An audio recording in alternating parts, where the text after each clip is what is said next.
Bonsoir, merci d'être à ce rendez-vous pour passer en revue les principales informations de ce jour.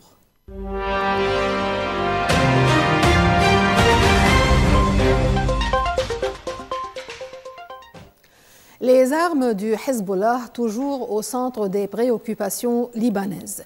Dans une interview accordée à la chaîne Al Jazeera, le président Joseph Aoun a affirmé que le dialogue avec le Hezbollah est en cours et que la stratégie de sécurité nationale sera finalisée prochainement. Le président de la République a souligné le travail professionnel de l'armée dans le démantèlement d'entrepôts, de tunnels et de dépôts d'armes au sud du Litani, sans accrochage avec le Hezbollah, preuve selon lui de la faisabilité du processus.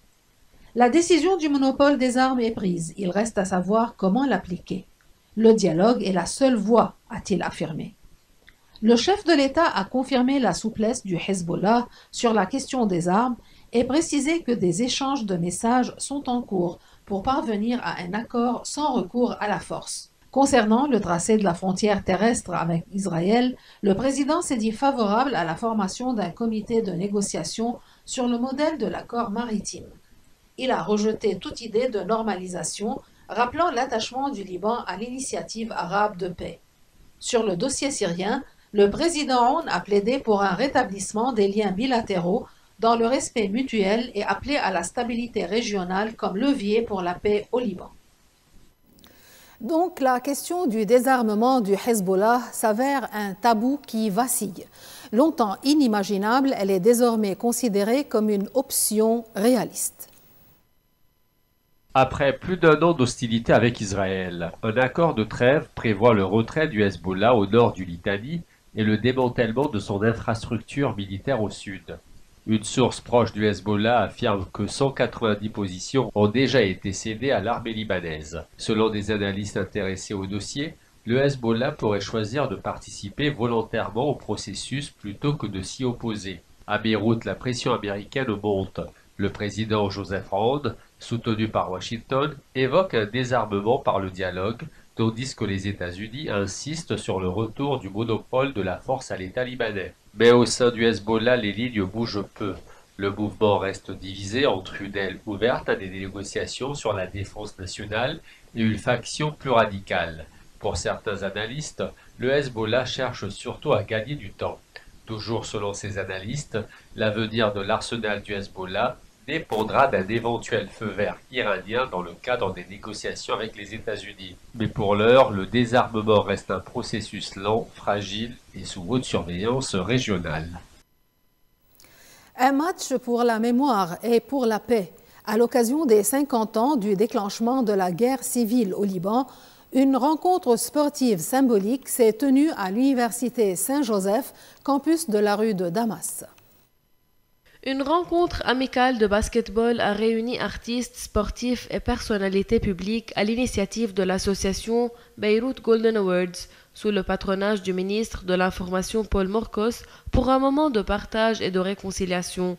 Dans les gradins, figures politiques, sportives et culturelles sont venues témoigner de l'importance du vivre ensemble. Pour le ministre Morcos, le sport unit là où la guerre divise. C'est un chemin vers la réconciliation, a-t-il affirmé. À l'heure où le Liban cherche à tourner la page, c'est sur les terrains que renaissent l'espoir et la paix.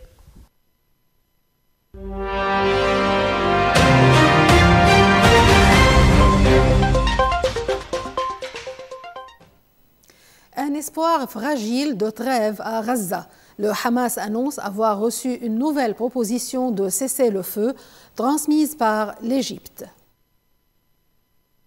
Le Hamas évoque la libération de la moitié des otages israéliens en échange d'un arrêt temporaire des hostilités pendant au moins 45 jours et d'une entrée massive d'aide humanitaire.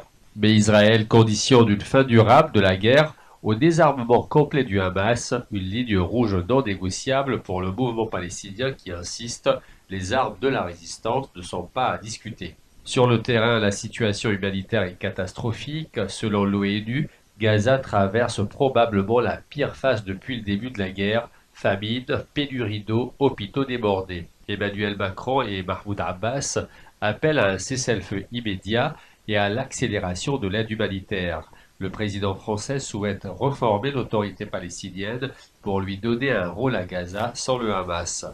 Mais à Tel Aviv, l'idée d'un État palestinien divise, une fracture qui reflète l'impasse politique et humanitaire du conflit.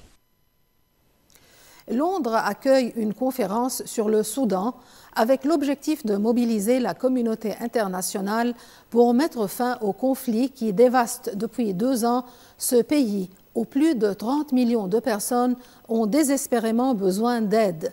Le secrétaire général de l'ONU, Antonio Guterres, attire la sonnette d'alarme. Il dénonce un flux constant d'armes et de combattants qui alimente un conflit brutal et hors de contrôle.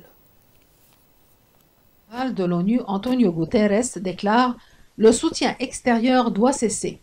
Ceux qui ont de l'influence doivent agir pour aider les civils, pas perpétuer la catastrophe. » Depuis le 15 avril 2023, l'armée du général Abdel Fattah al-Burhan affronte les paramilitaires des forces de soutien rapide dirigées par Mohamed Hamdan Daglo.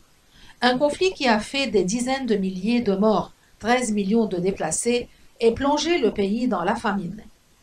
Les experts de l'ONU évoquent des violations de l'embargo sur les armes, des routes d'approvisionnement depuis la Libye ou les Émirats arabes unis et la présence de mercenaires colombiens au Soudan, bien que ces informations restent partiellement confirmées. Pour Guterres, mettre fin à ce conflit insensé est la seule solution pour protéger les civils, mais tant que les armes circulent, la paix semble encore lointaine. Conséquence de ces 2 ans de guerre, une génération en ruine. Au Soudan, l'UNICEF tire la sonnette d'alarme. Les violations graves des droits des enfants ont explosé de 1000% depuis le début du conflit. Des millions d'enfants ont vu leur vie brisée. Ils ont été tués, mutilés, recrutés de force, agressés. Nous ne pouvons pas les abandonner, déclare Catherine Russell, la directrice de l'UNICEF. Selon l'UNICEF, plus de 2700 enfants ont été tués ou mutilés depuis 2023. Les attaques contre des écoles et des centres de santé se multiplient. Les enfants dans le besoin sont désormais plus de 15 millions, soit le double en seulement 2 ans.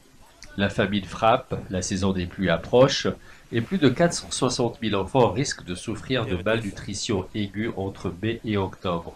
À Zamzam, un des camps désormais contrôlés par les FSR, la crise atteint un seuil critique. L'UNICEF appelle à un accès humanitaire sans entrave, à des financements d'urgence et surtout à l'arrêt immédiat du conflit. Le Soudan est la pire crise humanitaire au monde aujourd'hui, insiste Catherine Russell, mais le monde, lui, détourne le regard.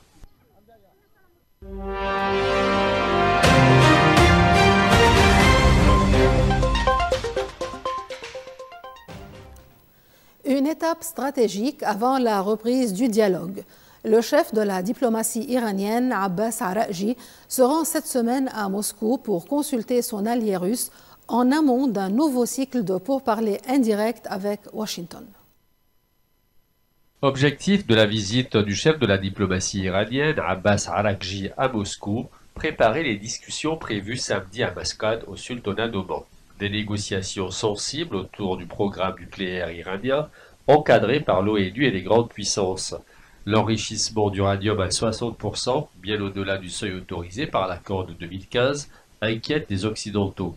L'envoyé américain Steve Witkoff sur Fox News a déclaré que le diable sera dans les détails d'un éventuel nouvel accord.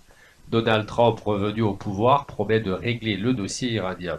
Il qualifie l'accord de 2015 de pire jamais signé et n'exclut pas des frappes militaires si la diplomatie échoue. En parallèle, le chef de l'AIEA, Raphaël Grossi, est attendu ce soir à Téhéran pour inspecter les installations et rencontrer les responsables nucléaires iraniens.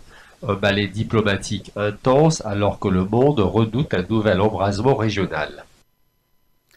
Lima, au Pérou, pleure l'un de ses plus grands fils.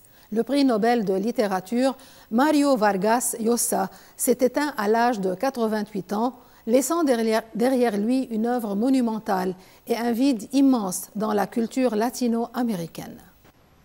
Un dernier adieu à un géant des lettres. Le corps de Mario Vargas Llosa a été transféré vers un crématorium militaire de Lima, conformément à ses volontés. L'auteur péruvien, prix Nobel de littérature, est décédé dimanche à l'âge de 88 ans dans sa maison du quartier de Barranco.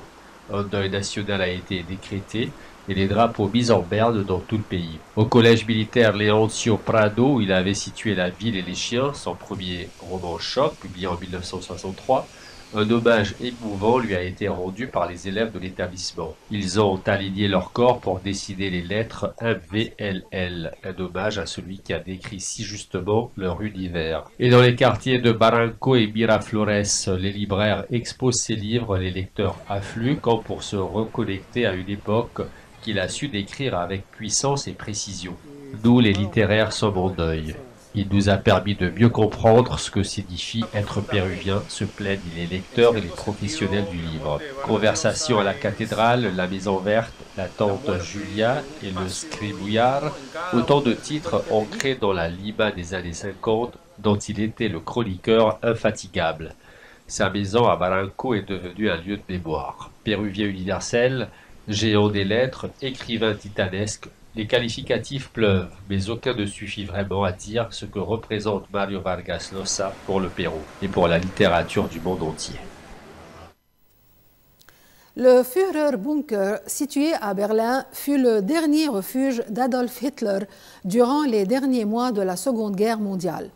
Construit en 1944, le bunker était une forteresse de béton enfouie à environ 8 mètres sous terre, conçue pour résister aux bombardements.